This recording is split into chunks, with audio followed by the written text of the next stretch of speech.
তো ছোটবেলায় মুক্তিযুদ্ধ বিষয়ক একটা সিনেমাতে একটা ডায়লগ শুনেছিলাম।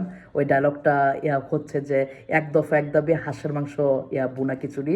তো আজকে আমার দুপুরের খাবারের আইটেম হচ্ছে বুনা খিচুড়ি আর হাঁসের মাংস। আমি আপনাদেরকে দেখানোর চেষ্টা করছি। এই যে হাঁসের মাংস, ভুনা খিচুড়ি, আর সাথে হচ্ছে বেগুন ভাজা আর আচার। তো আমার আসলে অন্যতম একটা প্রিয় মাংস হচ্ছে ইয়ার মাংস আর কি, যা হাঁসের মাংস।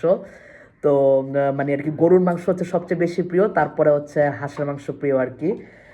আর হাঁসের মাংস দিয়ে ভুনা খিচুড়ি খেতে কেমন লাগে জানি না, আজকে প্রথম মানে আর কি খাচ্ছি। এর আগে কখনো হাঁসের মাংস দিয়ে ভুনা খিচুড়ি খাই নাই আর কি।